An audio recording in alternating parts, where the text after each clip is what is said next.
मेरो बेगुनेको बल्ब चाहिँ रेडी भइसकेको छ। तपाईँहरूले हेर्नु सक्नुहुनेछ।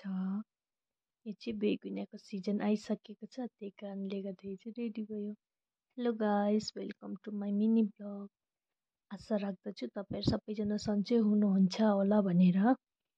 र आजको भिडियो चाहिँ म के लिएर आएको छु भने चाहिँ बेगुनिया फुल चाहिँ कसरी रोप्छ भनेर।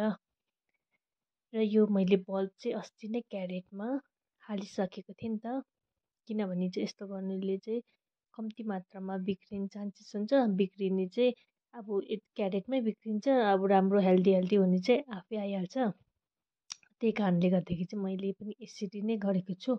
सधैँ पनि म यसरी नै रोप्ने गर्छु र यसपालि पनि यसरी गर्दाखेरि चाहिँ कम्ती मात्रामा चाहिँ कुहियो, बेसी चाहिँ एउटा दुइटा चाहिँ बिग्रेछ र अरू चाहिँ मजाले हेल्दी पारेर आएको छ। तपाईँहरूले हेर्नु सक्नुहुनेछ, मजाको भएको छ।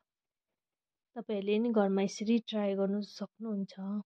र यो बेगुनिया चाहिँ गरममा चाहिँ त्यस्तो हुँदैन, चिसो जग्गामा चाहिँ एकदमै राम्रो हुने गर्छ। फाइनली मैले चाहिँ यो बल्बहरू सबै निकालिसकेँ र आज चाहिँ म के गर्नेवाला छु भने चाहिँ रोप्नेवाला छु। के कसरी रोप्छ भनेर म तपाईँहरूलाई राम्रोसँगले देखाउनेवाला छु। आशा राख्दछु तपाईँहरूले मेरो भिडियो अन्तसम्म हेरेर इन्जोय गरिदिनुहुन्छ भनेर। र हेर्नु सक्नुहुन्छ यो बेगुनिया बल्ब चाहिँ एकदमै हेल्दी आएको छ, टुसाहरू मजाले आएको छ।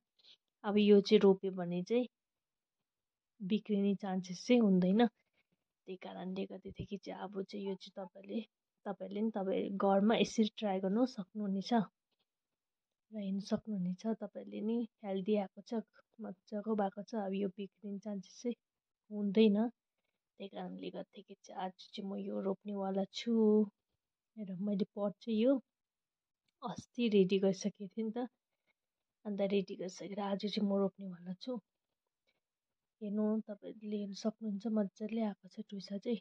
यो चाहिँ यसरी फेदसम्म गाड्नु हुँदैन, माथि नै टुप्पामै राख्नुपर्छ नि त, किनभने फेदसम्म गऱ्यो भने चाहिँ फेरि यो कुने चान्सेस एकदमै बेसी हुन्छ। त्यही कारणले गर्दाखेरि चाहिँ यो टुसा आएको चाहिँ टुप्पामै निकाल्नुपर्छ, बेसी छोप्नु हुँदैन टुसालाई चाहिँ।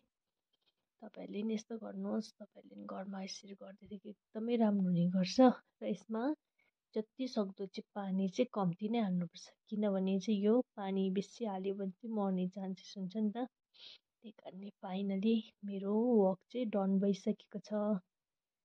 तपाईँहरूले हेर्नु सक्नुहुन्छ। आशा राख्दछु तपाईँहरूले मन पराइदिनु भयो होला भनेर।